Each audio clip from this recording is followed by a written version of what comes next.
Good morning, everyone. Welcome to Rotterdam here on day 2 of the World Magic Cup. It's day 2 out of 3. Rich Hagan, your host, alongside Pro Tour historian Brian David Marshall, and from the Magic the Gathering Pro Tour Hall of Fame, Mr. Luis Scott Vargas. Welcome to the desk, gentlemen, and welcome to day 2. If you weren't with us yesterday, it was Friday all day long. Some of you we know have jobs and have to work on Fridays. You missed a treat. BDM, give us a sense of what went on day 1 at the World Magic Cup. Well, you know what? We saw some huge upsets in terms of teams that didn't get through, but we also saw some huge upsets in terms of the teams that are here, teams that you're not expecting to be necessarily near the top of the standings at a major tournament, just because we don't see these players normally at the Pro Tour. So it's very exciting when a team like Dominican Republic ends up being like one of the top seeds in the tournament. Right, Luis, our match of the day yesterday was in round 6, so the penultimate round of what we would call a Pro Tour day 1, if you like, and it's Dominican Republic against Finland. That's part of the joy of the World Magic Cup. Yeah, and that happened to be a very good match to boot. Yeah, if you haven't seen round 6 yet, Dominican Republic against Finland, you should definitely check that out because there was a ton of good stuff. Now, we should tell you what's going to happen today. Yesterday was actually pretty straightforward. They played 7 rounds. It began with 3 rounds of Kaladesh Sealed, then moved to Team Unified Modern. So just explain Unified, BDM. Sure. So imagine you're building 3 decks. If you put any single card in a deck, so you put a lightning bolt in one of the decks, it is now siloed in that deck exclusively. You can't have any lightning bolts in any other deck. You still get to have up to 4, but if you have even 1, then it's siloed off in that deck. And so that's true of everything other than basic lands. So that's the unified bit. I'll do the team. That's 4 people playing 3 decks, and the 4th person is the coach. So they get to watch any of the 3 matches they want. So that's easy. Luis, if you could just name the 53 sets in Modern. No, that's fine. But what we can do, Luis, is walk us through what we're going to see this morning. First of all, day 2, stage 1 here. So there are 48 teams playing on day 2 here. 32 of them get to play around this morning. 16 of those teams will advance. So it's a single elimination round that will bring us to 32 teams total because the top 16 seeds all get a bye in round 1. That's so sweet. The bye is a massive, massive deal. So after this elimination round, BDM, we're down to then 32 in pools of 4 remaining. Right, absolutely. If you've watched the World Magic Cup in the past, pool play has been a fixture of this tournament. So you'll play within your pool of 4 teams. Slight difference this year. Normally in the past you would play all 3 rounds regardless of your record. Now the magic number is 2. Once you get to 2 wins, you are done playing and you advance to the next stage of pool play. Once you get 2 losses, you're done and you go home. So once you have 2 wins, as BDM says, you advance to the next stage.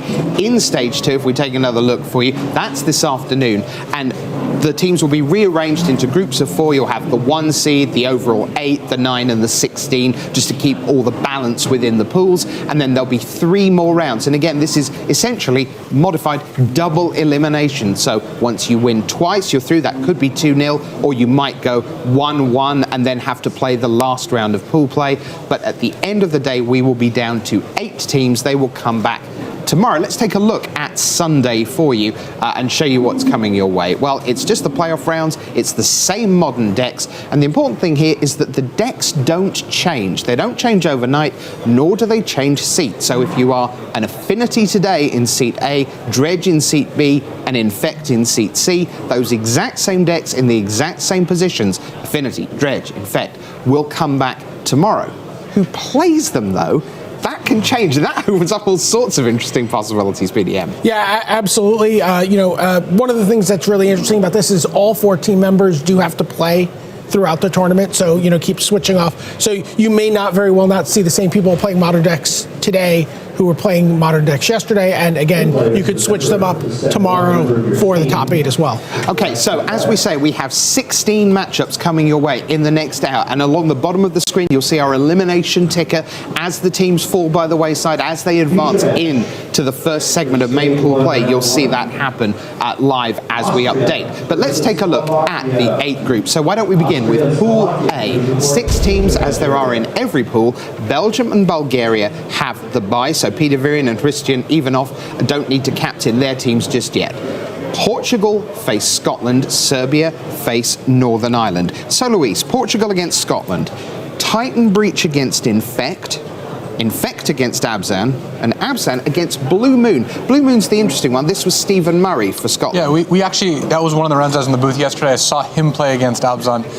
That is a close matchup. I think the way his Blue Moon deck is built, it's actually somewhat advantageous for the Blue Moon deck. He did end up losing a close match to Jacob Wilson, but I would rather be on the Blue Moon side of it there. Okay. BDM. Scotland yesterday, a game of two halves, as we like to say. 3-0 in limited, but 0-4 in modern. It is modern all the way today. But interesting looking at Stephen Murray on Facebook last night. He was saying, yep, horrendous mistake on camera, still in the World Magic Cup, got more Magic to play, let's get to it. This is a really unusual tournament. You're still alive.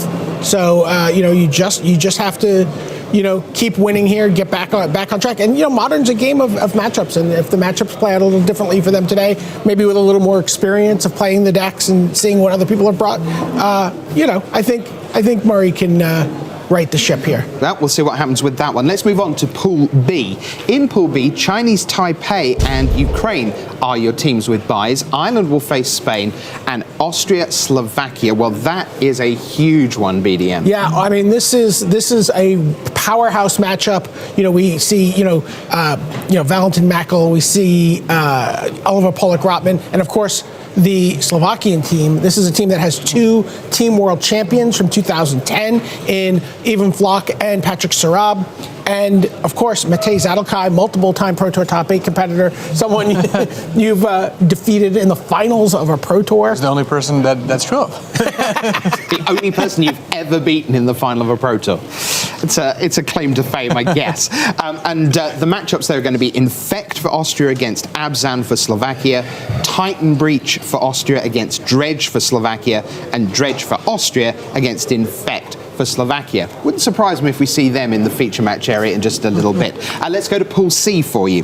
Pool C has Germany and Italy with the bye. Sweden will face the Czech Republic, goodness me, and Colombia will be up against Switzerland. The interesting one here, it looks to me like Sweden have gone with a Lantern Control deck, and Luis, Lantern Control seems to have gained a lot of popularity this weekend. It was actually much more popular among the various teams than we expected. Part of it is it uses a lot of cards that no one else wants. Look, there's no other deck clamoring for Ghoul Color's Bell or Codex Shredder. Part of it, though, is it's a deck that has a lot of very polarized matchups, and if you put it in the right seed, if you plug up the right decks, it's an awesome deck. It's also a deck that's picked up some new cards from Kaladesh, right? Inventor's Fair is a really, really big one. It gives it a recurring life gain and a way to tutor up Ensnaring Bridge or Lantern. Good stuff. All right, let's go to Pool D and Canada and Australia. It's part of the Commonwealth. Get the buys, Canada and Australia there. The matchups will be the Philippines against Israel and Latvia against Macedonia. BDM, Shahar Shenhar, two-time world champion, is still alive and kicking here on day two. Absolutely, and he's got, a pretty formidable opponent this round in a team led by Mike Ron. Right, and so he's a Pro Tour champion from Geneva, 2007. The thing is, the rest and someone who's done pretty well in team competition as well. And the rest of the Israeli team, no Pro Tours, no World Magic Cups, no GPs. It is Shahar shepherding this inexperienced team. I mean, what a fantastic experience if you come to your first World Magic Cup, your first premier event, and you've got a two-time world champion absolutely riding shotgun with you. Brilliant. I mean, the captains really do determine the direction of the ship, and having a captain as experienced as Shahar is really important, especially for a team, like you said, that's not quite as experienced themselves. All right, Pool E, let's take a look. Dominican Republic and Greece are the two teams with buys. Bolivia will face Poland. Uruguay will face South Korea. I think this is one of the only Merfolk decks left in the tournament, Louise. South Korea have gone with a Merfolk deck. Why would you play Merfolk in Unified Modern? The biggest reason is that the mana base. It uses islands, it uses Mutavaults. Like, it doesn't use shocklands, it doesn't use fetch lands. So it's partly the concession to the Unified bit. Yeah, you get to play a Merfolk deck without having to make any concessions in card choices. It just means that a slightly less popular deck like Merfolk will show up more than you would expect. All right, Group F then, let's take a look at Pool F for you. Iceland, Einar August Baldvinsson, and Hong Kong with Li Shi-chan as the captains. They're already through to the main rounds of pool play. So Belarus and Cyprus, one of those will advance, and Chile against Panama. That looks great. So how do you get draws in this tournament on day one? Because Chile made a masterclass out of it, Luis. They had 2. Yeah, having 2 draws indicates that maybe the teams are conferring a lot in terms of like, well, what's the play here? You've got multiple people weighing in, and it's tough because you can't get draws today.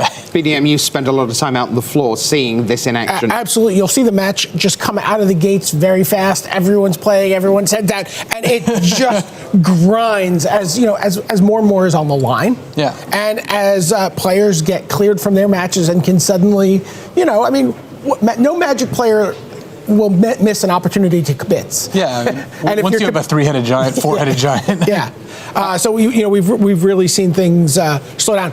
The interesting thing we should point out is there will be no draws today. Right, so once we get to the end of the round, it'll be let's count up the match wins, then it'll be count up in the last game, it'll be who's got the most life, then if it's still even, it's going to be life point change. So you're going to see victories. There will be no 3 lines on the scoreboard all day today. It's going to be clean wins, so that's easy enough. Incidentally, Luis, another new deck, if you like, there's only one in the day 2. Cyprus are playing green-white humans. What do you make of that? Green-white humans is certainly an aggressive deck. It's a deck that you would play more often if you did not expect to need a ton of disruption against some of the more unfair decks. All right, so that is Pool F. Pool G then, 2 to go. Wales, congratulations to them. They have a bye. They're still in bed. Finland, the same, having been in the feature match area in round 6. The matchups, Puerto Rico will face England. Lithuania will face Denmark. BDM. The 2014 champions, Denmark, are on a knife edge right from the get-go. Yeah, absolutely. And I think they had higher. Not only did they win in 2014, they top 8'd in 2015. And when I talked to Simon and Martin and the rest of the team earlier this week, they really felt like anything other than a top 8 was going to be a real letdown for them. And so now they find themselves. It's either or here. Either you're still fighting or you're done for the day before noon. And you know the Lithuanian captain very well, Godenis Vidagiris. Godenis Vidagiris, spends a lot of his time in New York and is been a gold and platinum level pro pretty steadily over the last few years. Yep, Denmark running one of the teams running Lantern Control. So that brings us to Pool H. Let's take a look at that for you, show you the 6 remaining teams. And of course, that's Wales in Pool G. Let's take you to Pool H. There we are. United States and Turkey have the bye. Peru will face France. Malaysia against Ecuador. So a question for each of you about your country, United States. First of all, Luis, an assessment of the USA's performance on day 1. They went 5-2. They are a top seed. Yeah, I was really impressed, especially during the modern rounds. I got to watch a lot more of those games. Watching Owen, of course, pilot. In fact, Owen is, I believe, the best player in the world, and he lived up to that. And then watching Kevin Jones play Grixis Delver, I was really impressed with how well he played. So my question for you, BDM, is great. USA did terrific yesterday. Absolutely agree. How pleased will they be if Peru can knock out France in this first round? Well, I mean, France is one of the teams that's won this tournament before, with Raf Levy at the helm. Jeremy Desani is a Pro Tour winner and a Player of the Year, and that's a lot more experience than you're going to find from Peru. And I think you're looking for every edge you can, and they would almost certainly rather play Peru than play France. And again, France, a defending champion who is sitting here in these elimination rounds. 8 pools, 48 teams. The next time you're back with us, will be down to 32. Strap yourselves in for a morning of Magic mayhem. Here comes the first round of day 2 of the World Magic Cup.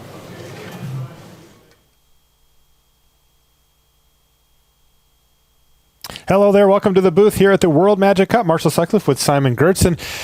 And this is where things get really interesting, Simon. We've got a lot of eliminations to take care of today as we work our way up to the top 8. We've got 48 teams left. The 2 that we have in our feature match here are actually neighboring countries, as it turns out.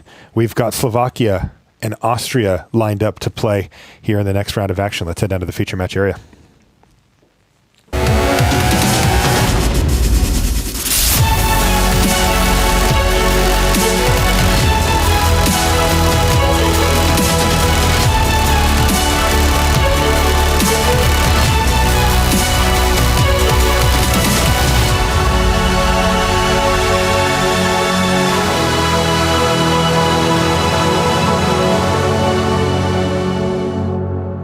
Hello and welcome to coverage of the World Magic Cup. I'm Marshall Sutcliffe in the booth with Simon Gertzen, and we are ready for what will be a day of eliminations here, Simon. We're starting things off with Austria versus Slovakia. Now, these two countries neighbor each other, so they might be looking at like, hey, I know you. They often test together. And we've got actually the two captains lined up against each other here on table A. This is Oliver Polak-Rotman on the left-hand side, and that is Ivan Flach on your right. We've got Infect versus Obzon. And as you can see, we're going to get a look at Flach's hand here, his Obzon deck. You can see a tireless tracker sitting right there on the top. You can see an Inquisition of Kozilek in there somewhere as well, maybe a pair of them. Yeah, lots of discard in Ivan's hand, and Ivan knows at this point what he's playing against. So keeping a hand that has a lot of disruption, but not a lot of removal. Curious to see if Oliver can find himself a turn one play of some sort. He does. It's the Noble Hierarch, which really is a key piece of the puzzle for this Infect deck, though it is not an active threat at the moment. That means that those Inquisitions of Kozilek could take away. I mean, all the threats get hit outside of Inkmoth here, so let's see what he's got. Well, he's got an Inkmoth Nexus. Yeah, this is almost perfect because he already has a Hierarch down, and the Inkmoth Nexus cannot be taken away at this stage. So taking another Hierarch or a Spell Pierce certainly doesn't feel as good as, for example, snagging a single Blighted Agent. That's right. Now there's a Spell Pierce sitting there as well as a pair of Mutagenic Growths for Oliver, and he can kind of work with whatever he has left here. Exactly. There's very little to fear for Oliver at this stage. Ivan is actually pretty deep in the tank, and that's probably also because he has more discard spells, so he has to think ahead of the decisions that will how this decision will impact his future decisions.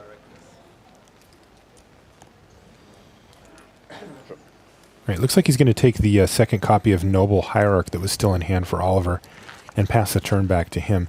This is a big turn. Oliver doesn't know about it, but he is about to have his hand assaulted once again by another Inquisition of Kozilek, and maybe even a Thoughtseize as well if Ivan has another form of black mana, which I can see he does. Spell Pierce, of course, also sitting in hand for Oliver, so he can force one of these to kind of go away, and that's what he does.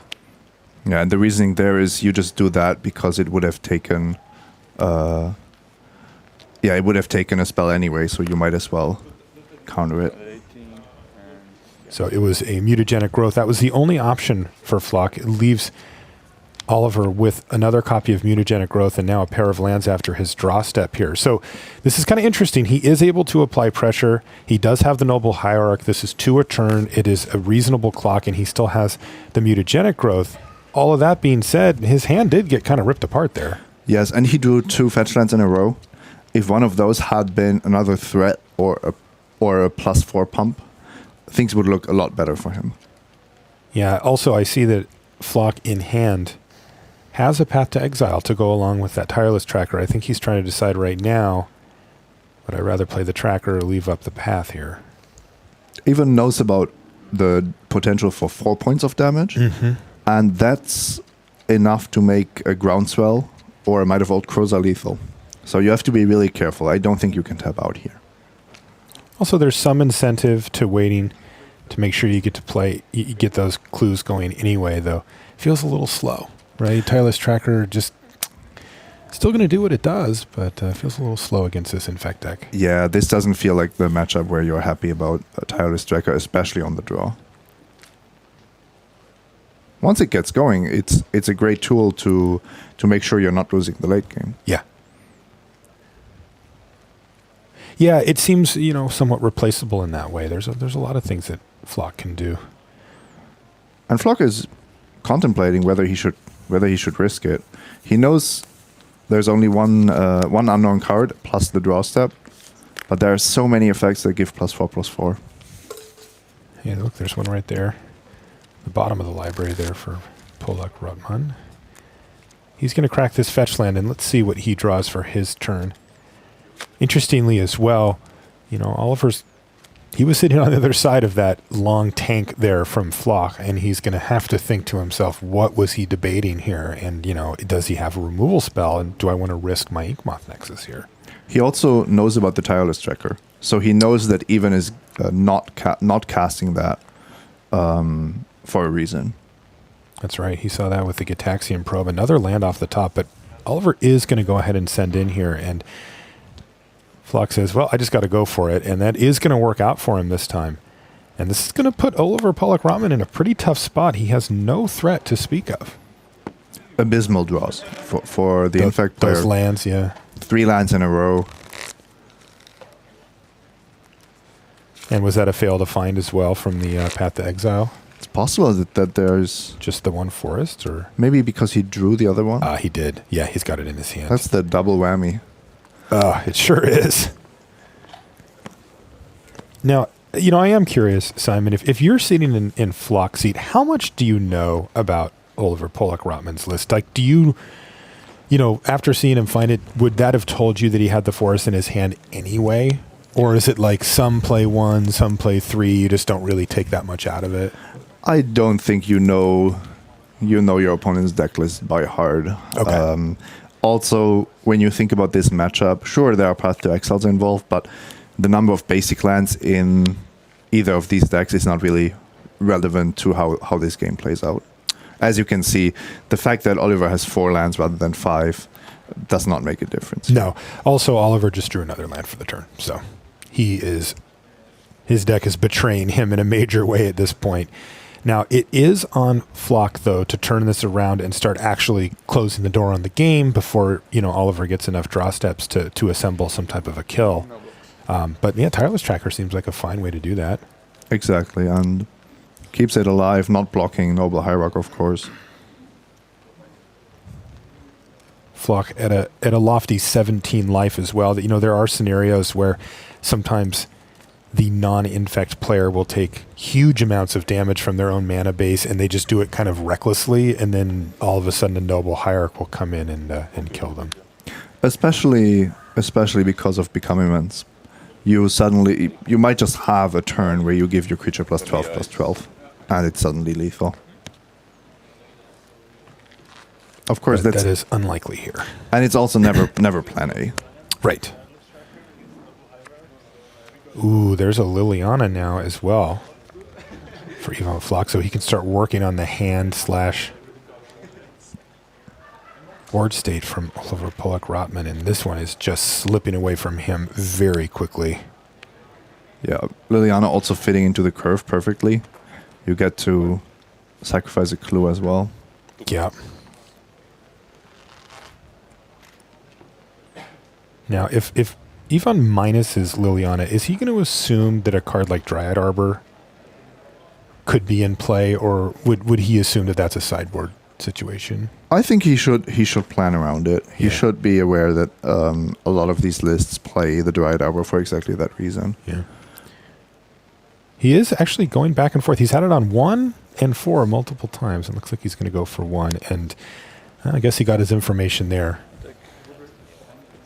Oliver says, sure, my Noble Hierarch dies. In the meantime, this is Flock's main job here, is just to try to close this game out as quickly as possible, as Oliver has really horrifically flooded out after what looked like a pretty strong hand early. But he's going to take 4 here, and that Tireless Tracker is going to do work. And Oliver really doesn't have any way to interact with a tracker, right? No. He can chump block it at best. The Infect deck is usually not built to be too interactive. The only card that you sometimes see are Dismembers, and that's not even in all the Infect lists. With the Spell Pierces that we've already seen in Oliver's hand, I doubt that he has space for Dismembers. No, he found a Blighted Agent. That has to be pretty high on his list of threats to find. This is one of the few ways that he can actually find a win here. Mm-hmm. Something like drawing a Become Immense next turn. Exactly, a Become Immense, I believe. Yeah. Because then he has 9 power, 9 unblockable power, thanks to the mutagenic growth that's still in his hand. Yeah. Wow, so that gives him a ray of hope here, and Oliver having kept that extra land in hand means that he gets to preserve that mutagenic growth from Liliana taking it away, and gives him the chance to top deck huge here if he can. A game that really looked like it slipped away from him. Now, the interesting part from Flock's perspective is he has 2 clues. He doesn't have a removal spell in hand, but he's got 2 clues. He should draw cards here because he knows that the Tarmogoyf that he has is not going to stop Blighted Agent. But if he finds an Abrupt Decay, preferably to cast on his own turn, that would be huge. Yeah, another Path to Exile. Do you think he's going to sacrifice the other clue here rather than flash back the Lingering Souls or play the Goyf? I think so, yes. Yeah. You can still play the Goyf afterwards. Yeah, just play that land. And maybe you have to play the Plains before cracking the clue. You also have an Overgrown Tomb, so I think it doesn't really matter. He's just going through making sure that his mana lines up with the removal spells that he could find. It's a little awkward because one of them costs green-black and the other one costs white. Yeah. So he does have to plan for that. All right, here it is. This is a big draw step for him. And he bricked. Okay, so what that means is that if Oliver Pollock-Rotman can find that Become Immense, he can actually steal this game back from Flock. Is he only going to have the 1 peel at it here? Probably, right, because of Liliana? I'm almost certain because of Liliana. I guess he can keep Liliana in check. But also because of the damage that Ivan is presenting next turn. Oh, yeah. Oliver's down to 6. So here it is. Let's see if he can find a Become Immense off the top. He knows what he needs. Oh, he found a Might of Old Croza. Is that enough? No, it's 9 poison. So close. He would get Flock to 9. He could make it a 5-5 and then make it a 7-7. And Flock sitting at 2 poison counters. Look at Oliver counting up all the lands that he's drawn. He's got to make sure his opponent knows. Oh, so savage. He almost got there. Yeah. 1 poison short, and he's got to pack him in. So that's Ivan Flock taking down this first game on our main feature match from his rival here, Oliver Pollock-Rotman, to give Slovakia a 1-game advantage in that match. I can tell you, though, that things did not go as well for his teammates in the other 2 matches, as Lucas Mittendorfer and Valentin Mackel both won their first games as well. All right, we'll be back right after these messages.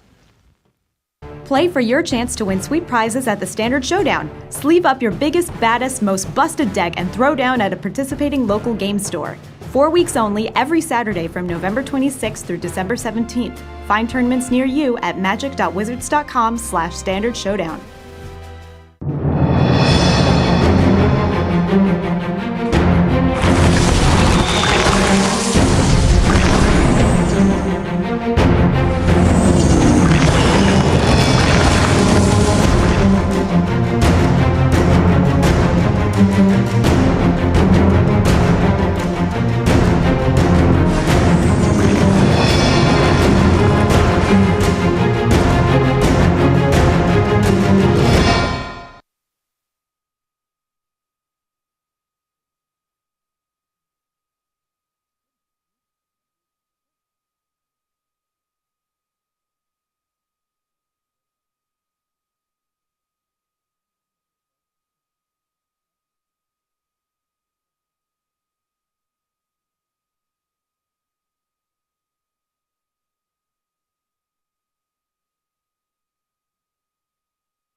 And welcome back to the feature match area here at the World Magic Cup. We're in Rotterdam, the Netherlands. I'm Marshall Sutcliffe with Simon Gertz. And Simon, we're going to jump over to table B, which is Lucas Mittendorfer versus Mete Zadelkai. But as we work our way into this next match, I did want to just touch base with you about the format. It's a little different than what people are used to who watch the Pro Tour. Yes, and the big difference is that we're getting elimination matches as early as Saturday morning.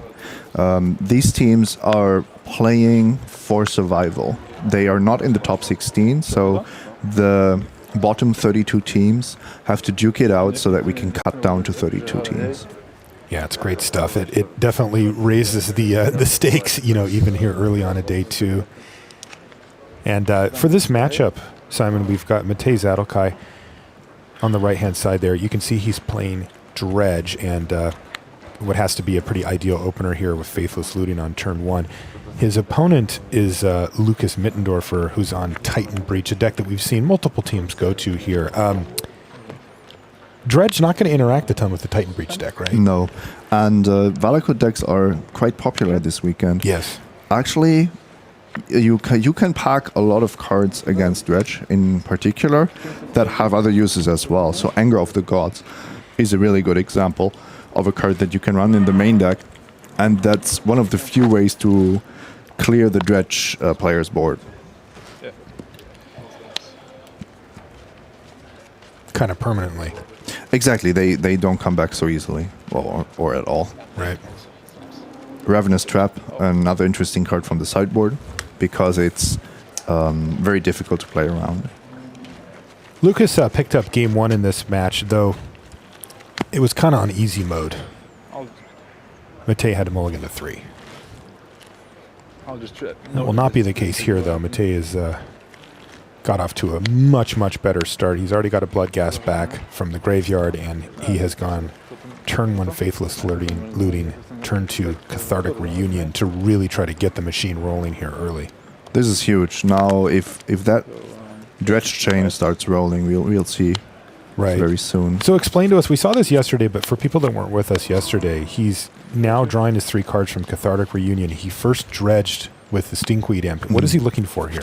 He was trying to find another card with the Dredge mechanic to fuel his graveyard, and then he would have replaced more draw steps.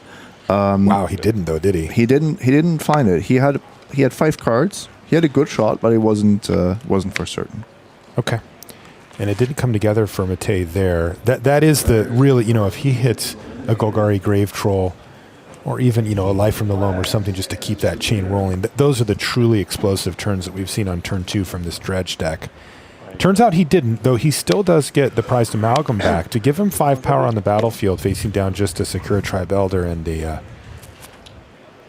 not much else there from Lucas. So it's important to note that the Dredge deck doesn't have too much time against Titan Breach, because at some points through the breaches, the Primeval Titans will come down, and Valakut closes out games really, really quickly. Yeah, we've seen Through the Breach do very good work in these decks, because you get to put the Titan in, which gets you a trigger, and then you get to attack with it, which gets you another trigger, and you're also attacking with a 6/6 Trampler, and oftentimes the combination of all of that equals you're dead right now.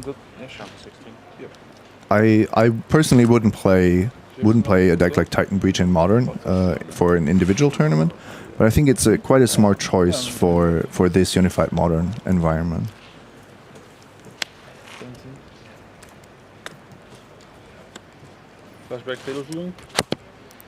Okay, and you can see now that Mete is going to flashback Faithless Looting, and, well, there was that Grave Troll. Yeah, a little bit too late, but now he gets to discard them, and the big question will be whether he can raise what the Titan Breach player is trying to achieve. Looks like it's going to be the prized Amalgam and the Golgari Grave Troll hitting the graveyard here. So he is well set up now. Exactly, and you don't just want the Dredge cards in your graveyard, you also need the Amalgams in your graveyard to have them return over and over again. Interestingly, Milan Niznansky played the Dredge deck yesterday for Slovakia, so I'm relatively sure that that's the person sitting behind Mate, and they are effectively playing this deck together, combining their forces. whereas Lucas has been playing the Titan Breach deck all weekend long. Yeah, I think I have heard a lot of chatter between Matej and his teammate there. Mali sme trošku pomalú ruku. Aj sme mali sme nadržovanie, že sme nehitli druhého dredžera. Speaking quite freely here as well. He's confident that his words will not be understood by his opponent. Uh-oh, here we go. Through the breach and a Primeval Titan. This is the sequence that you and I just outlined here, Simon, and this is where things get absolutely explosive for this Titan Breach deck. This game may just be over. Matej didn't have the speedy draw that he needed to really put pressure on the Titan Breach deck. And the big difference is Titan Breach doesn't need much to kill you. I think he's dead, right? That's 12 plus 6 here with no blockers for Zadelkai.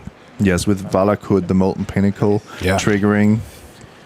Yeah, tough one there for Matej. Again, he mulliganed to 3 in that first game, and like you said, just missing on that second dredge creature meant that he just didn't have that explosive draw, and left unchecked, this Titan Breach deck is capable of huge turns like that. Just turn 4, oop, you're dead.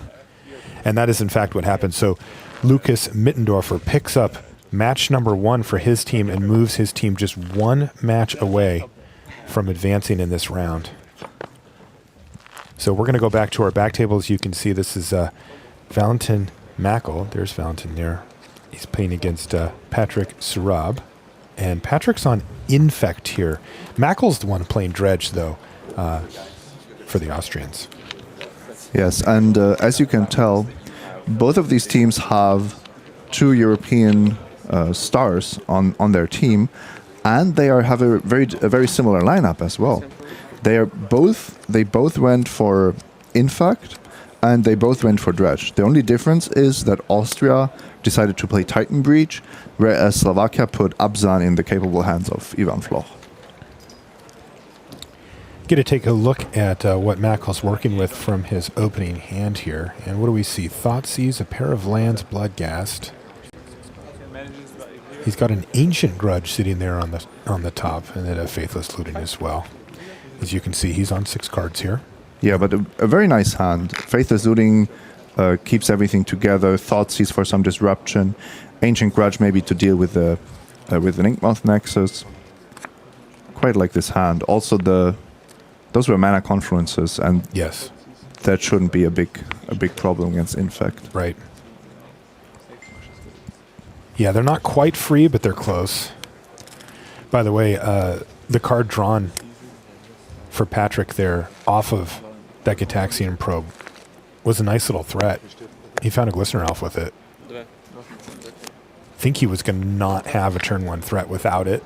And he would have lost the Blighted Agent to the Thoughtseize. Right. So that was probably a pretty key draw as this match plays out, because we saw in Valentin's hand, he doesn't have a way to kill a threat on the board right now. He found a Cathartic Reunion. Dredge is not built to be really disruptive. Right. You want to be the most unfair deck in game 1, and that usually doesn't mean interacting with opponent's creatures.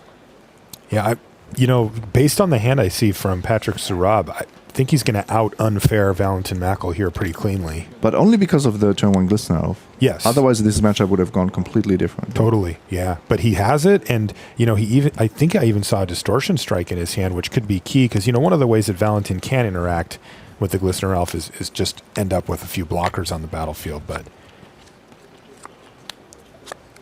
Okay, this is Faithless Looting now for Mackel. Looks like he found a pair of Conflagrates.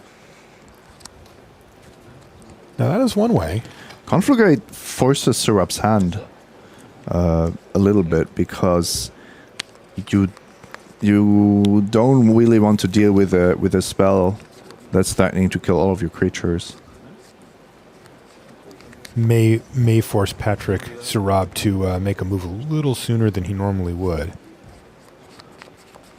It is very rare, though, to be able to attack for 10 on turn 2. Right. And it doesn't look like he quite has that here. As always, the issue is usually with the mana. You just don't have enough mana that early. Team Austria and Team Slovakia actually prepared together for this event. Oh, did they really? Yes, they are friends with each other. I know Matej lives in Bratislava, which is really close to Vienna. I learned that today from you. I did not know that. I knew where he lived. I just didn't realize how close it was to Vienna geographically. It's much closer than a lot of cities within the same country. So, yeah, you can see from their lineup that they share some opinions. I was actually a big proponent of Infect going into this tournament. Whenever there was the discussion about whether you should be playing Affinity or Infect, I just think Gitaxian Probe, Noble Hierarch, Become Immense are cards you should not be playing. I like how you put that. Yeah, if you tell me your lineup and Infect is not in there, that's my question for you. Yeah. Why are you not playing? Become Why are you Immense? not playing that? Yeah. Okay, so it looks like the team, by the way, and you saw that Matej's sitting there. They've got half the team over there behind Patrick, and they're lining up what is probably going to be a two-turn clock here on Valentin Mackel. And they're going to play a Noble Hierarch and the Distortion Strike to get in for 3 poison and really put some pressure on Valentin. Let's see what he can find here. If the shields, they are currently down for the most part. But like you said, the Dredge deck just not really built to deal with onboard threats like this. The Conflagrate in his hand. This is the key card that will decide whether Mackel can survive and turn the game around. And Surab is aware of the Conflagrate in Mackel's graveyard. So yeah, here we see it.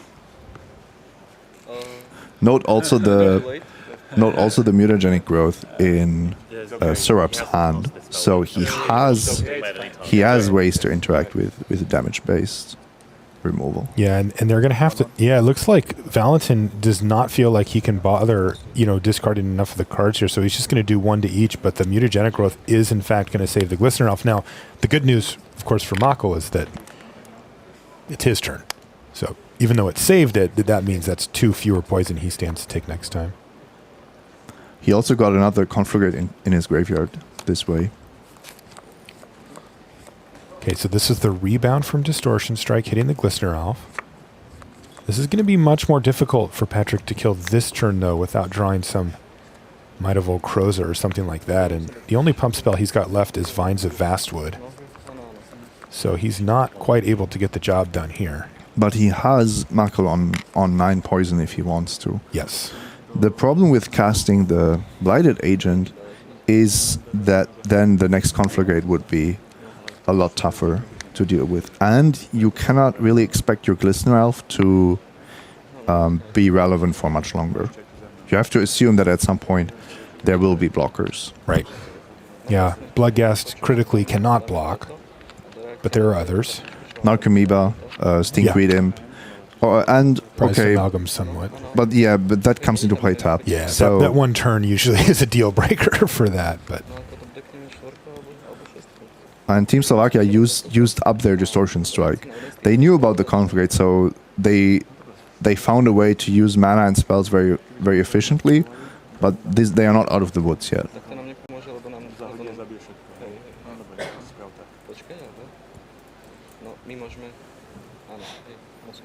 Okay, well, first things first. Glistener Elf.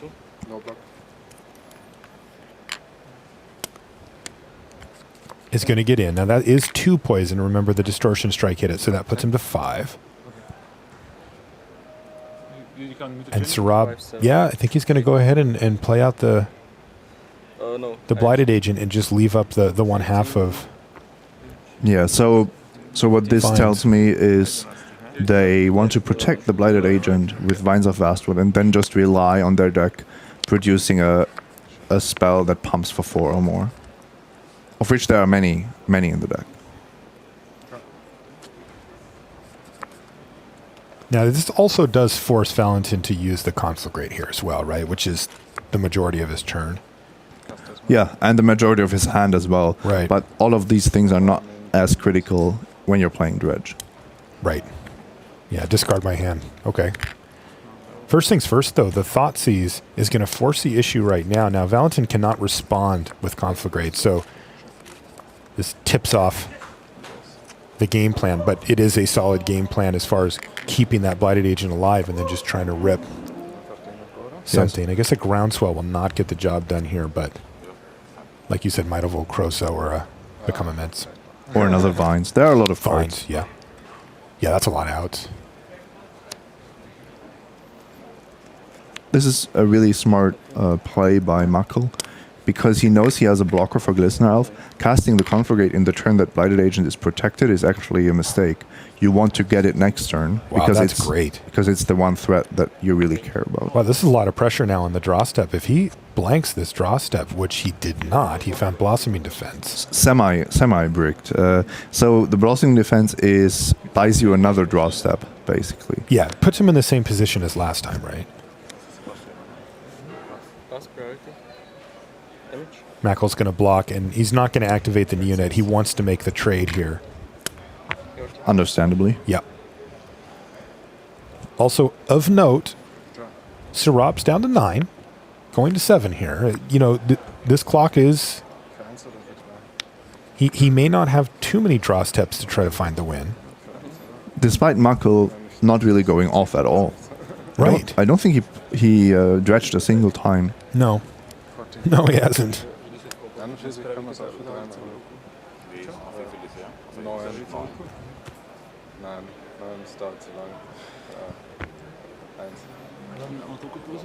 With so much public information, it is funny the teams are just kind of openly talking about their options here, even though, you know, I know, for example, that Mate is fluent in German. He can speak. He knows everything they're saying. All right, so it looks like he did force the issue there, gets the Blossoming Defense out of the hand from the team, and this is big. There are a number of cards that win him the game on the spot. Mutagenic Growth, not one of them. No, the waiting game continues. I think you once again have to wait and hope that if Muckle tries to interact with Blighted Agent, it's only for 1 or 2 damage. Right.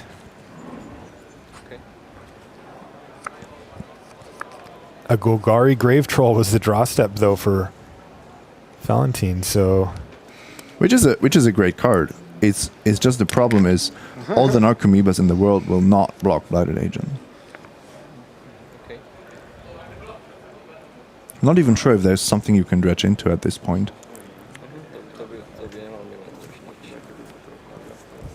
Maybe... Yeah, the problem is for a Dark Blast, for example, there it is. You would need another land. So something you could try is to dredge the Dark Blast. Okay. And then try to find an untapped black source with your third draw step. I like it. No, it looks like Muckle is just going all out. Not trying to kill the Blighted Agent, but just to threaten a win next turn. Yeah, he doesn't know that Sirab has the win in hand. You know, he could assume, well, it's just a land.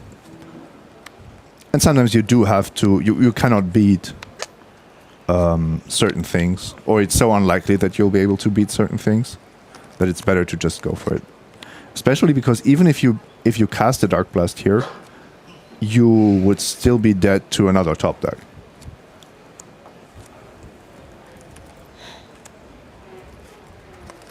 I do have to say, I really enjoy this matchup. I think it's a lot more interactive than we initially thought.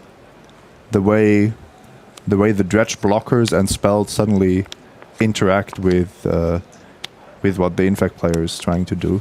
Yep, and that does it. Valentin Mackle just has to sit there and await his fate. Patrick Sirab does in fact have the pump spell needed, though. He had it since last turn, and that's going to give him the win there. Now, Mackle did win game 1, so it's going to force a game 3 in that match. Again, from a bigger picture perspective, you can see we've got our 3 tables lined up, and table B is finished. That was Lucas Mittendorfer defeating Matej Zadelkai 2-0 to put Austria up 1-0 and 1 match away from winning the round.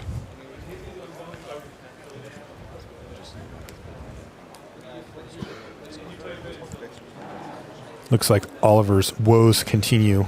He's also mulliganed in this game and also scryed at the bottom.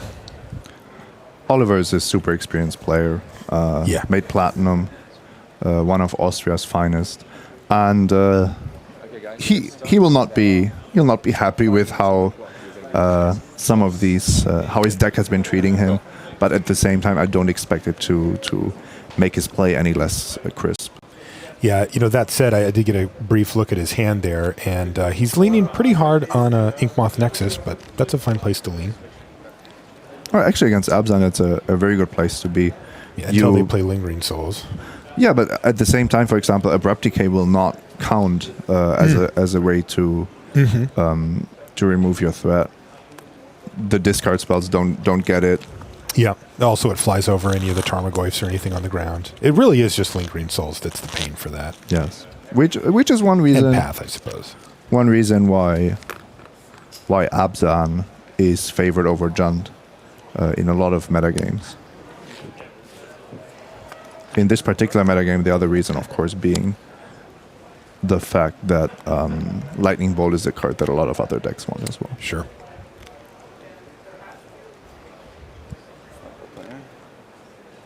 Oliver managed to draw his second Pendelhaven just in time, I believe.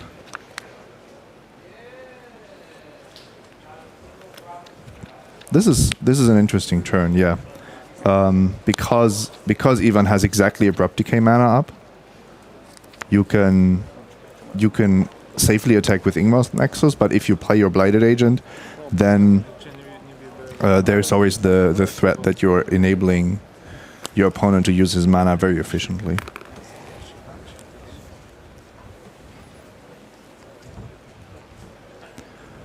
Marshall, take a look at Ivan's hand. Path through Exile, Abrupt Decay, Zealous Persecution. Wow, Zealous Persecution 2 out of the board. Another way that you can interact with that Inkmoth potentially. Yikes. He kept a hand with only Disruption. Very reactive hand, but it's so tempting when you play against Infect to keep a hand like that. Yeah, you want to draw one Tarmogoyf.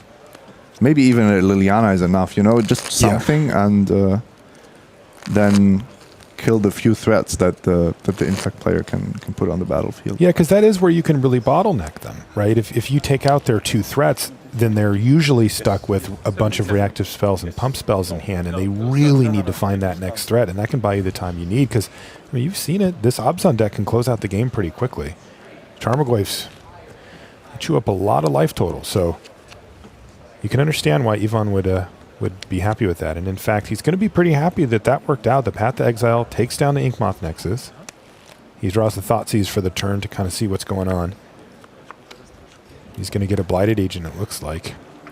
There's also a Become Immense in hand. Interesting choice here for Flock, a redundant Pendelhaven too. Yeah, he has answers to Blighted Agent. Exactly. In a vacuum, the Blighted Agent would be the pick because it's the main threat. But Become Immense is one of the most potent cards in the Infect deck, and you're holding so much removal for that Blighted Agent. I think it wouldn't be an unreasonable choice. Yeah, it's kind of interesting. Mate may be making that case right now too. Like, you can kill that with 3 different cards in your hand. They're going to play it safe, though, and take it. Also, the fact that they know about the Become Immense certainly helps. Mm-hmm. Which type, like, you don't want to use a Zealous Persecution if, for example, the Become Immense is still lethal. And Ivan also didn't use a Zealous Persecution on the Inkmoth Nexus because it would have kind of run into mutagenic growth. Yeah, there's also that Pendelhaven.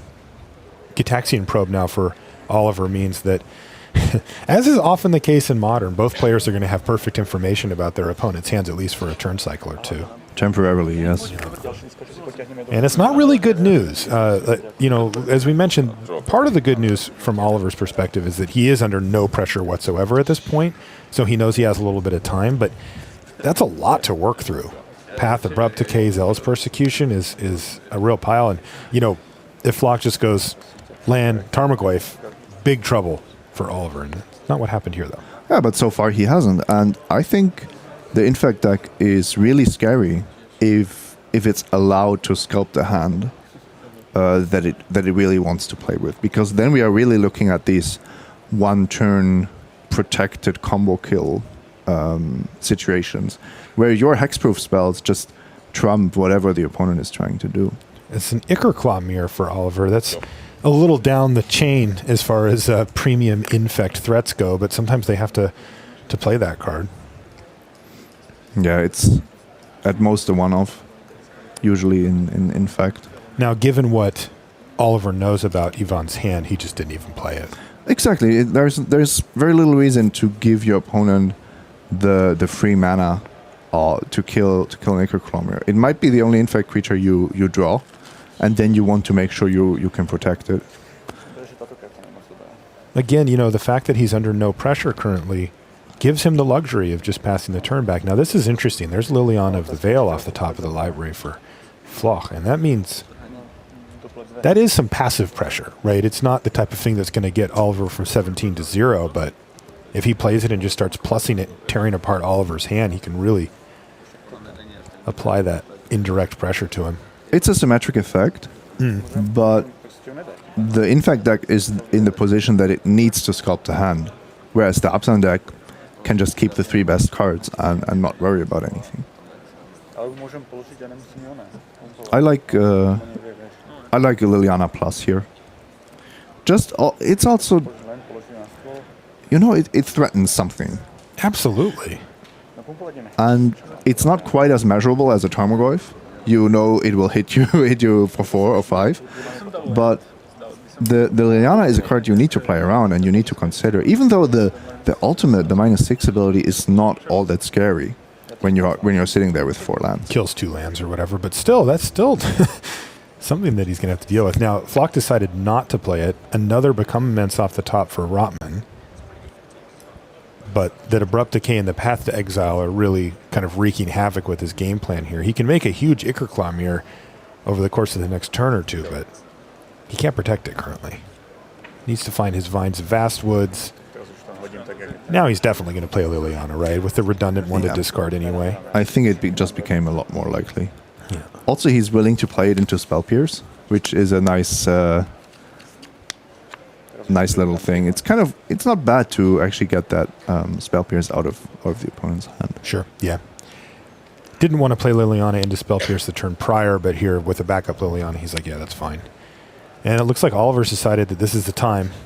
Yes, and for good reasons. He not only did Ivan tap out, so he's not able to just take out something at the end of his turn, at the end of Oliver's turn, but also he drew Inkmoth Nexus, so suddenly it's 2 threats instead of 1. And if you, for example, cast Liliana here, to minus it, you might be dead next turn. It's as simple as that.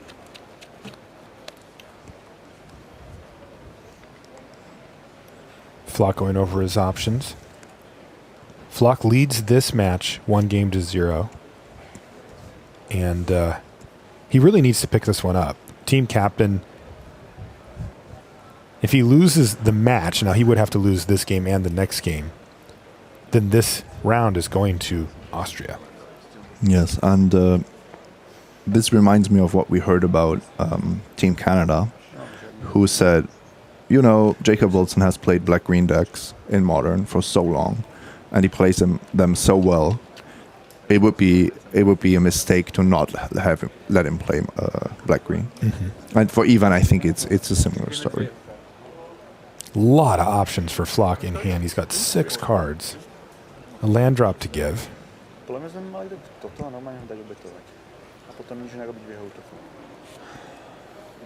I'm really concerned for the Absent player here, because I think even that Liliana might be too much to risk.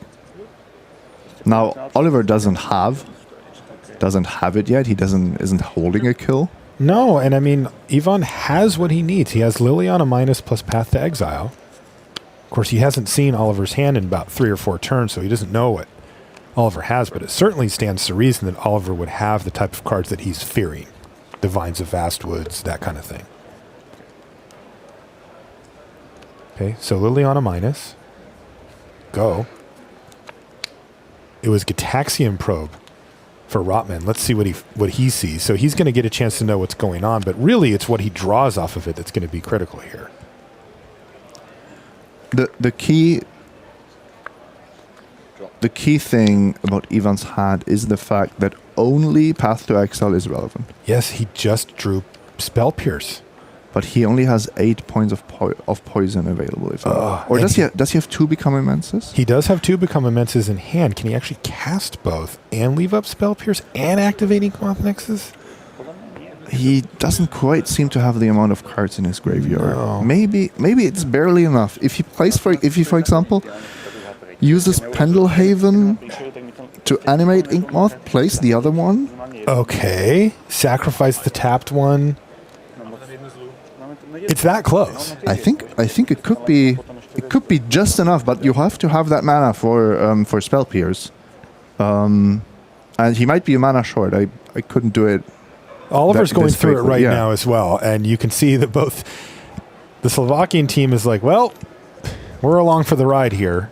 It's actually the first Become Immense will cost 1, and the second Become Immense will see 4 cards in the graveyard, so it will cost 2.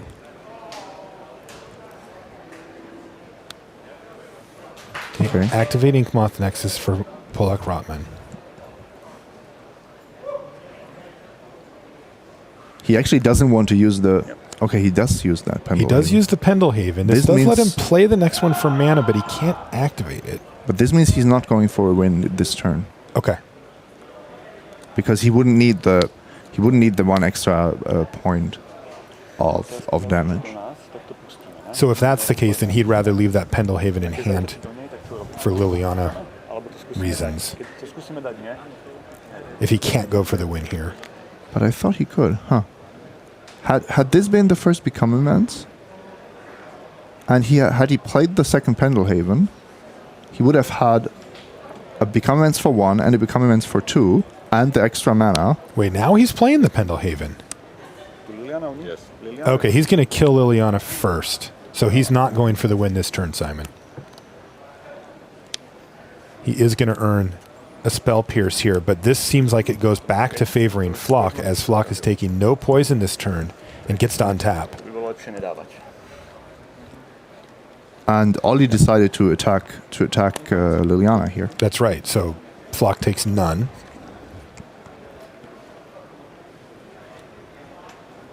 And he is going to survive the turn. So the Slovakian team can breathe a sigh of relief, because that was a turn, where there was a lot of math being done by Oliver, and those are the type of scenarios where when they're looking at their graveyard and they look at their hand and they look at their mana, you're like, oh no, they're going to kill me. But that's not what happened. But I think it's what could have happened, and Ivan and the Slovakian team might have gotten away with something here.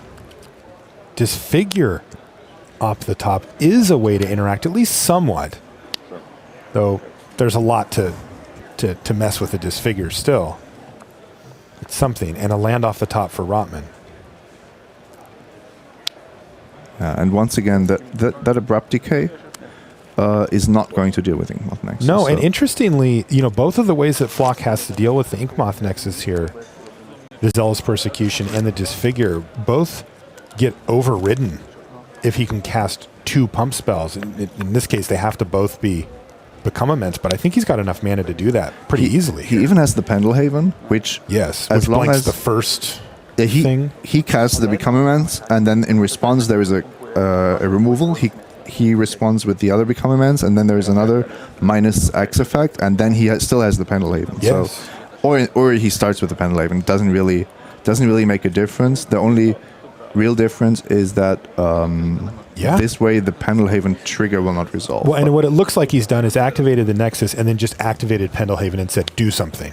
And he's just going to react with the 2 copies of Become Immense in his hand. He's got 10 cards in his graveyard. You can see he's got them all lined up for maximum efficiency here. And Oliver Polak Rotman looks like he is poised to take game 2 from Ivan Flock. It was, in fact, Zealous Persecution, by the way, that got play. That would have killed the Nexus with the Pendelhaven ability on the stack, which is still on the stack. It's still on the stack, but the Inkmoth will most likely not be a 1/1 when it resolves. Exactly. So a 13 power Inkmoth Nexus that gets -3/-3 is exactly lethal. Wow. No podľa mňa to musíme skúsiť. Disfigure this, and they just have to go for it. But Polak Rotman has it all lined up, and he's going to play the Become Immense. 6, 12, 13, and then +1 plus the front of Handelhaven, -3 is 11. It's plenty. And they do. Wow. Oliver Polak Rotman finds the win there in a drawn-out game against Abzan, and it took a while for Ivan Flach to find that threat. We mentioned that earlier in the game, Simon, how he had a very reaction-based hand, and it did take him a long time. On that last turn, he had finally found a Grimflayer to start applying pressure, but by that time, Oliver had assembled the pieces he needed to get the job done. Yeah, great stuff. His answers didn't line up correctly, and Oliver knew when he had to deploy which cards to actually make it relevant. I still think that maybe a Liliana and a more aggressive use of a Liliana would have changed the flow of this game. Okay, so let's take a look at Valentin Mackel. He is playing Game 3 against Patrick Surab. This is Infect versus Dredge, a matchup that you and I have enjoyed today, even though I think on paper I wouldn't predict that. These decks kind of go past each other. But there's been a surprising amount of interaction between the two. Of absolute key note here as well. Mackel's the one who's on the play for this game. Yeah, I would say the key cards for the Infect deck are Distortion Strike and Blighted Agent. And the key cards for Mackel are probably Conflict Raid. Yeah, Conflict Raid's a big and Dark one. Blast. Dark Blast also has come up often. By the way, take a look at that Faithless looting there from Mackel. Prized Amalgam Stinkweed Imp. Yeah, next turn you have the chance to dredge maybe another Amalgam and a Narcomoeba, and suddenly you have 7 power on board. By the way, this is Gitaxian Probe from Surab. Oh, wow. Wow, he's even got, again, we've seen this multiple times, Simon, but he's got the Cathartic Reunion there to really just set this hand off. This could be one of the best turn 2s we'll ever see, because that's at least 5 cards from the draw step, plus 15 cards, potentially 18 cards, you name it, from the Reunion. Wow, we could see some real fireworks here from the Dredge deck, and interesting. So Patrick actually has a Spell Pierce in hand. He also has declined. So yeah, this is really interesting. So he is going to try to Spell Pierce this Cathartic Reunion, it looks like. Yeah, and correctly so. It's far too powerful to let it resolve. Oh, this is going to be so sweet too. Let's see if Mackel plays around that. He doesn't have to cast the Cathartic Reunion when his Infect player just has an untapped breeding pool. Isn't it kind of weird that the Infect player did nothing on turn 1? Of course, yeah. I mean, he's got so many 1-mana spells. Like, Valentin has to raise an eyebrow at that. And the primary reason for the Infect player not doing anything is usually that they want to protect their creatures, but that's not the number one priority against Dredge. Yeah, he wants to get on the board ASAP. Now, as it turns out, Valentin's going to go for a Faithless Looting, which is, yeah, fine enough to Spell Pierce. But that does mean that Valentin is set up next turn to go for a huge Cathartic Reunion. Yes, and Surab wants to deploy Inkmoth Nexus and Noble Hierarch. Another Spell Pierce off the top for Surab. That might change his plans. That's very, very good. The only problem is, once again, mana. You cannot deploy all of your cards. Right. And Inkmoth Nexus got a lot weaker now that the Narcomoeba is in play.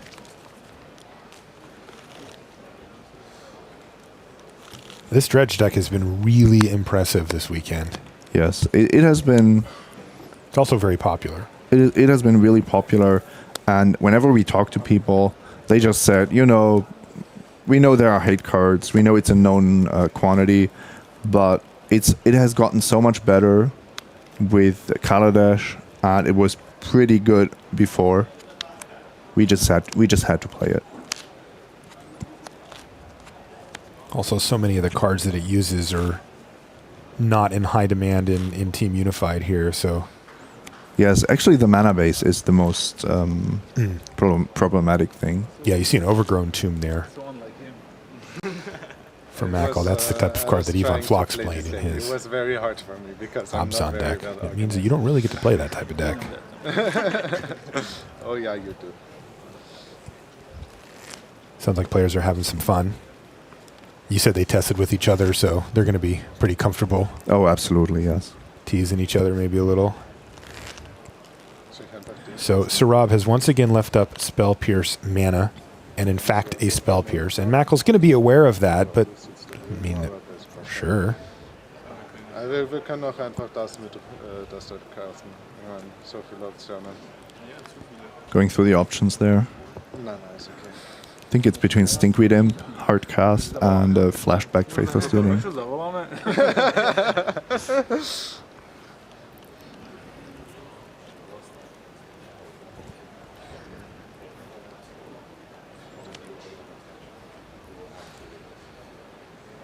One of the big questions, of course, for Mackel is if he would run his Cathartic Reunion into another counter spell, into another Spell Pierce, if he casts it. And really, there's not much of a reason to do so. No, he's not facing any pressure at all right now. He's at 18 life, 0 poison. He's ahead on board. In fact, he's applying significant pressure. 4 damage a turn. His opponent's now at 10. And there's only one card, or well, there are 2 cards he's concerned about: Blighted Agent or Distortion Strike. But both of them would need at least one turn to become scary. And also a significant amount of mana from Sarab. So looks like he's going to flashback Faithless Looting and put the question to Sarab, do you want to Spell Pierce this?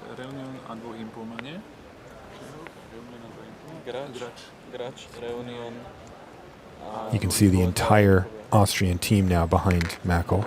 And it looks like a similar situation on the other side of the table as well. Yeah, everybody's there. So all the players, this is where things get super intense. It also tends to slow down a little bit from our perspective, from a coverage perspective, so we'll have to accommodate that. But they know how important these turns are, and the flow of information is... Especially because we are looking at an elimination match. Yeah, absolutely. Both of these teams safely into day 2 from yesterday, but not quite to that top 16 level. Slovakia had a pretty slow start. I think they went only 1 and 2 in limited, so they really had to fight for this top 48. I'm actually not so sure if it was a good idea to delay the Inkmoth Nexus by a turn. Sure, having Noble Hierarch in play gives you a lot of options, but ultimately you need to put pressure on the opponent. And despite the Narcrim, this turn could have been potentially spent by just preparing for next turn. For example, animating Inkmoth Nexus, casting Distortion Strike, getting in for 2. But at least for next turn, you guarantee that you will have another unblockable attacker and maybe the pump spell to win the game with it. And as it turned out, he drew Groundswell for the turn and has a fetch land in hand as well. So you could think of a lot of cards that would combine to make a win there. Or even just animate Inkmoth and play the Noble Hierarch. If Mackel wants to block with his Narcomoeba, that's a good deal, I think. You're getting a blocker out of the way. I just don't really see what the Hierarch is really doing on this board.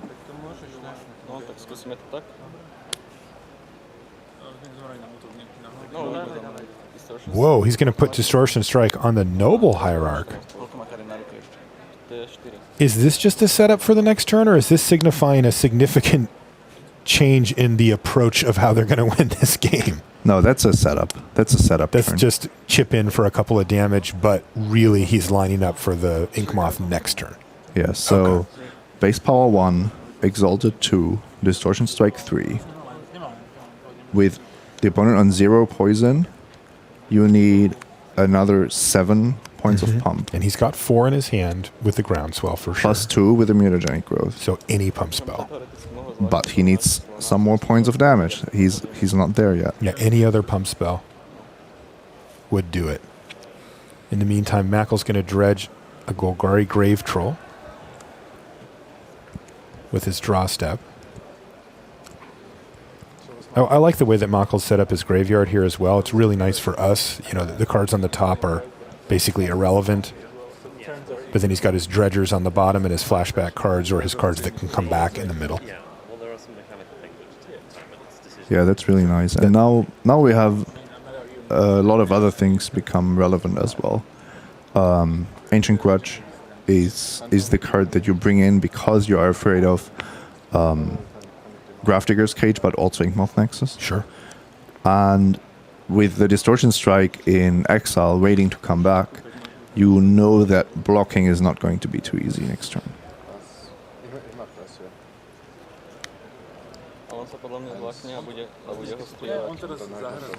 ja. Interesting spot here.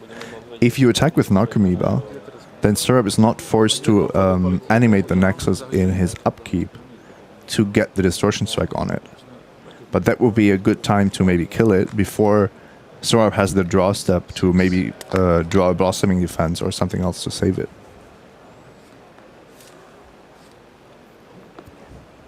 So he has attacked. This is 4.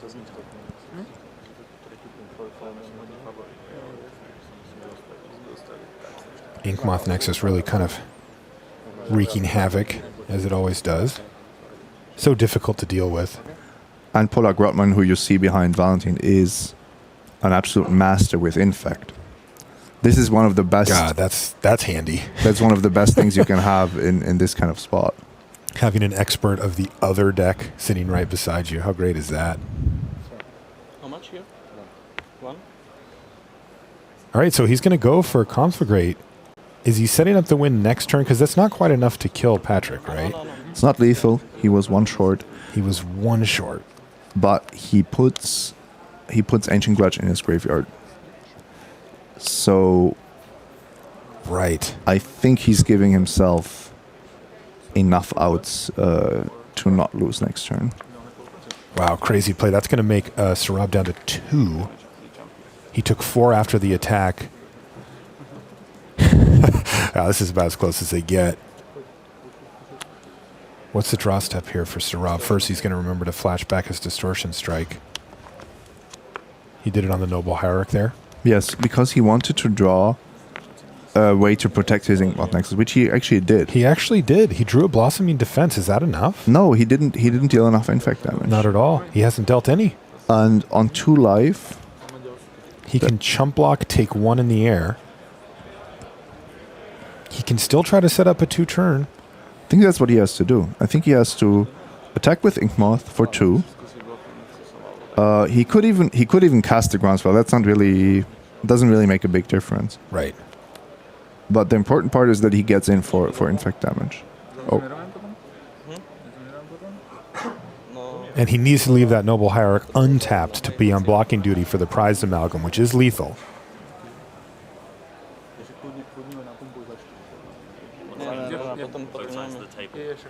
Are they going for a damage-based strategy?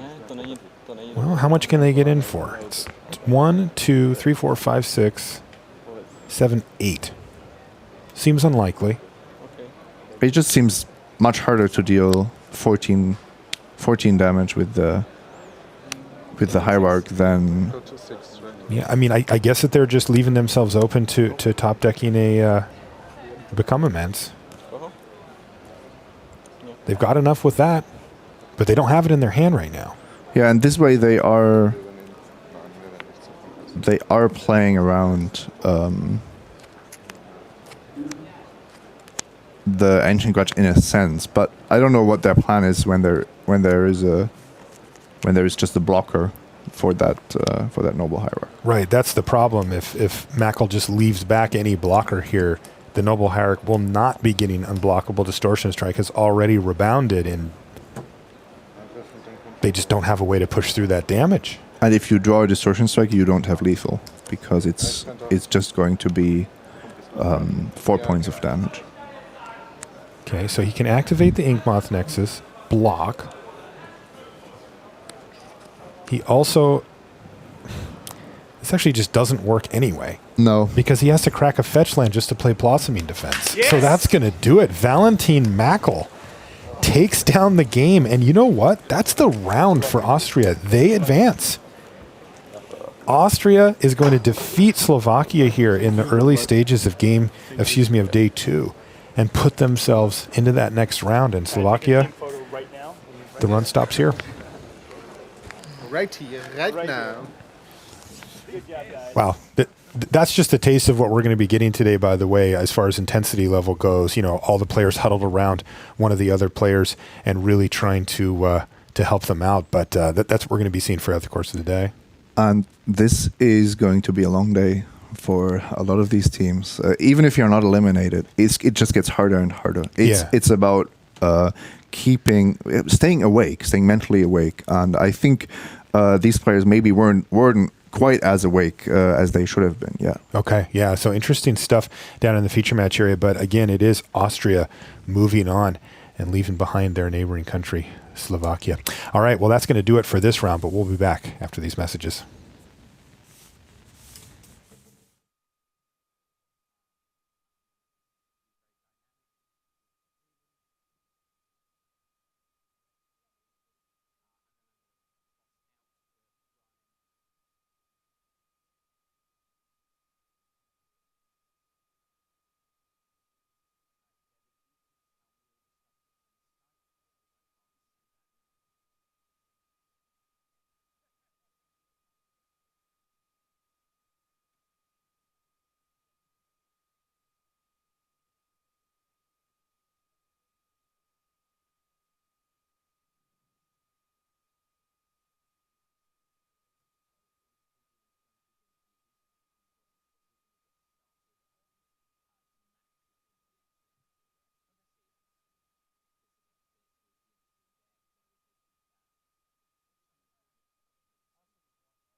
Hello everyone, welcome back to the news desk. Welcome to the video wall behind me. Let's take a look at the 8 pools here at the World Magic Cup. Pool A, let's get it up on the big board for you and we'll show you what's been going on. So, 2 eliminated, remember, that's what happened this morning, and it's Northern Ireland and Scotland. Not great news for Great Britain and Northern Ireland.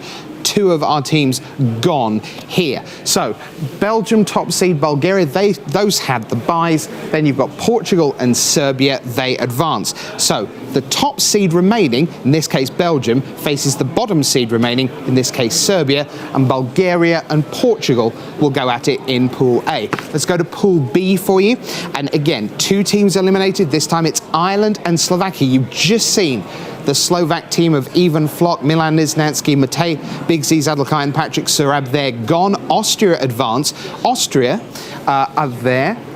We've got Spain down there at the bottom. Spain, the number 47 seed, they will face the top seed, Chinese Taipei, and then Ukraine will be Austria's opponent in round one. Remember, everyone can lose this next round because 2 losses are required to eliminate you now.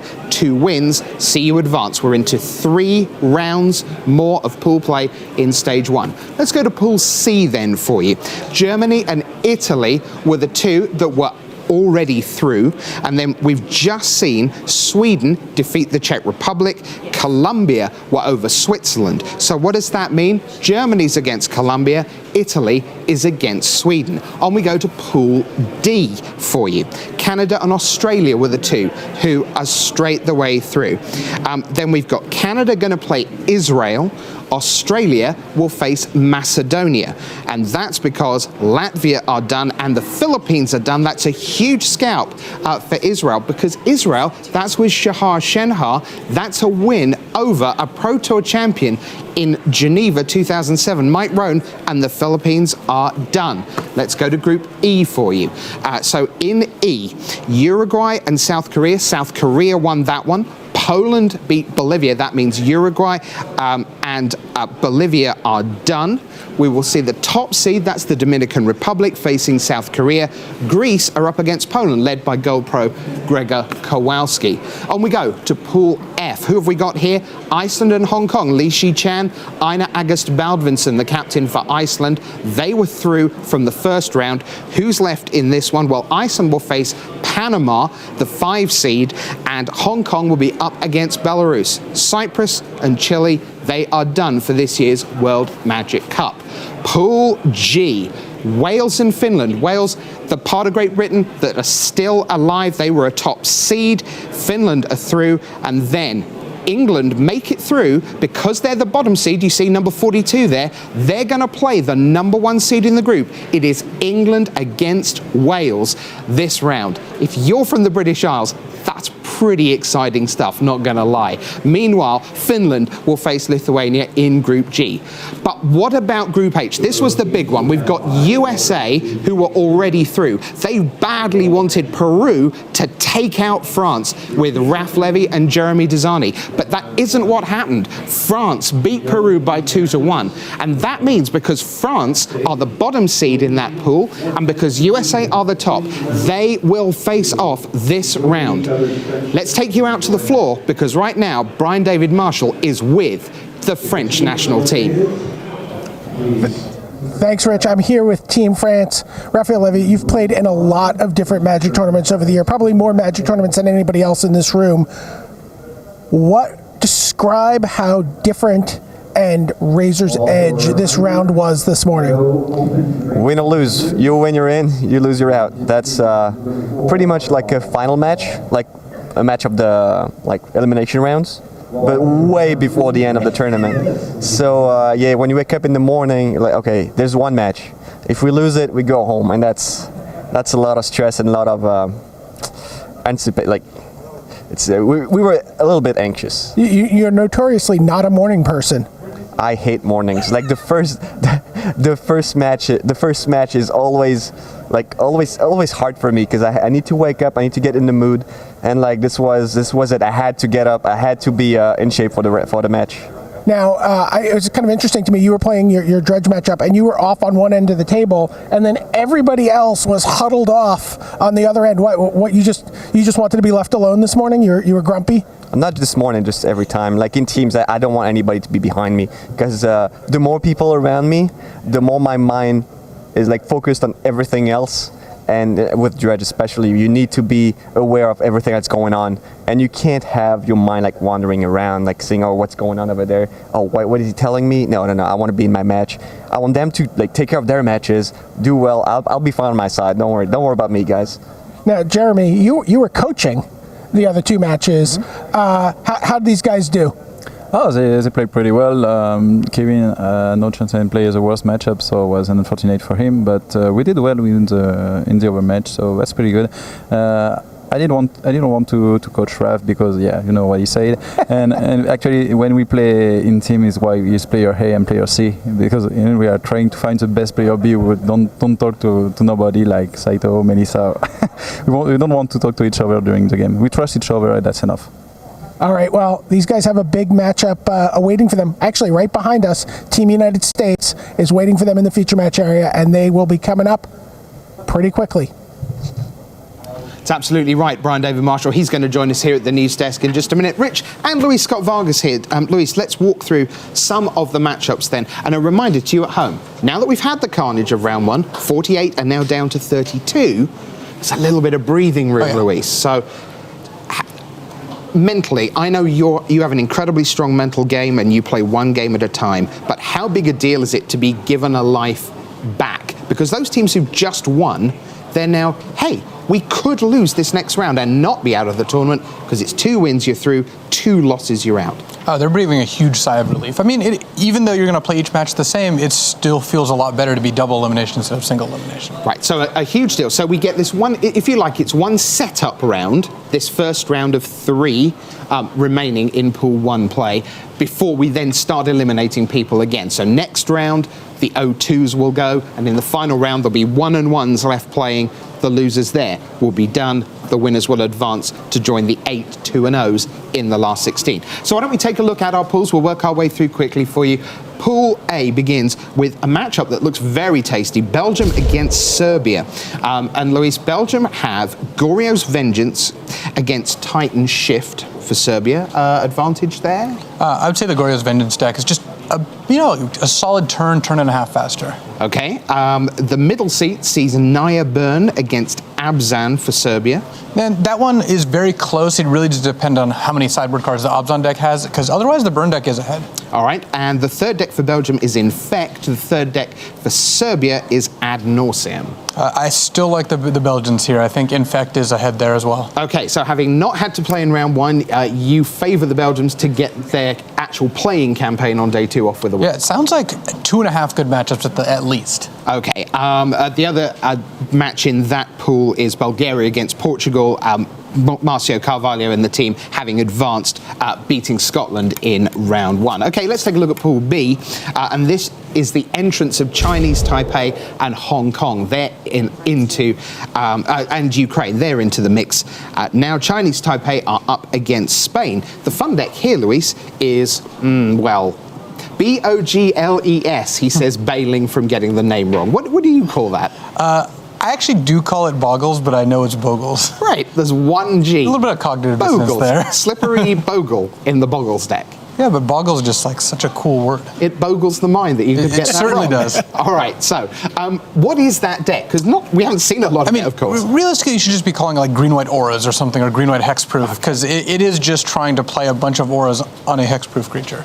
Right, they're up against Spain, so that's going to be Bogles against Naya Burn, Jund against Infect, and then the Chinese Taipei Infect deck will be up against Dredge. BDM, we've been joined here at the desk by you. Huang Haoshan, the captain of Chinese Taipei, is a terrific player, and he's already done well to get them to day 2, but with the bye as well, so now they've got another loss to give. They're in pretty decent shape here on day 2. Yeah, absolutely. There was definitely a tale of 2 sets of teams out on the floor. There were the teams that were just kind of cruising along the rail and just feeling pretty good and got a little bit extra sleep. And then there were the teams that also had to go through that real crucible of the elimination round and were really, we just talked to Raph, and he's like, I'm not a morning person. I don't get up for the first round usually. So there was a real pressure on these teams, and I'm curious to see how getting past that elimination round where these teams are. There's a really great all-European clash coming your way in Pool C. Let's take a look at Pool C for you. Germany are going to be up against Colombia, but the big one here, Luis, Italy against Sweden. That's your defending champions, Andrea Mengucci, who had the bye, up against Sweden, who defeated the Czech Republic. BDM, you were there to see them triumph over. It was Joel Larsen against Lucas Blahan. Yeah, Joel was pretty upset. Not upset, obviously just take the tournament, but he was pretty stressed as he had to face off against Lucas head to head. He's like, A, I've never beaten Lucas in my life. B, I had a terrible matchup. But then he was like, yeah, see, I won 2-0. Now, the way Italy against Sweden is going to work out, Luis, Italy has an infect deck against Sweden with Lantern Control. Who's favoured there? That one's really close. That's just one of those matchups that I think no one has like a huge edge. Okay, I can tell you that that was obviously the matchup that went to time in their last game to secure their spot, and it was that exact matchup. And the Lantern deck seemed to have a pretty clear plan of how to deal with that. Well, that's interesting, because seat number 2 for Italy is Lantern Control against Sweden's Infect deck. What's that matchup like, Louis? I still think that was pretty close. BDM, do you think the Lantern deck seems to have a bit of a plan for Infect? Yes. Do you think you're going to be watching some of that match at the end of the round? I might be watching both of those matches at the end of the round. The A and the B seat. All I'm saying is we got lucky that they didn't get switched and it was the Lantern Mirror. You do not want to see the Lantern Mirror. Okay, we'll bear that in mind for later in the day. And the final matchup in Italy-Sweden is Ad Nauseam for Italy and Dredge for Sweden. How does that look, Luis? That one is pretty close as well. I would imagine Ad Nauseam is maybe a little ahead, depending, because the Dredge gets all the pretty big board presence by around the time Ad Nauseam is going to kill you, but it doesn't usually like seal the deal till maybe a slight turn later. Okay, BDM, when we look at Pool D, which is coming up now, Canada are going to face Israel, Australia are going to be up against Macedonia. Talk about Shahar Shenhart, because a couple of years ago, when he was busy winning the individual world championship, he was also trying to win the World Magic Cup. So does this seem like a very leisurely weekend in the Netherlands for him? He got to sleep in. Yeah, absolutely. People may not remember, but a couple of years ago, World Magic Cup and World Championship took place together, and it was pretty taxing for the players who got to play in both tournaments. There are great matches all over. No eliminations this round, but you set yourself up because 2 wins, you're in, 2 losses, you're out. Where do we start? We start with a former World Magic Cup champion in France against USA. Here it comes.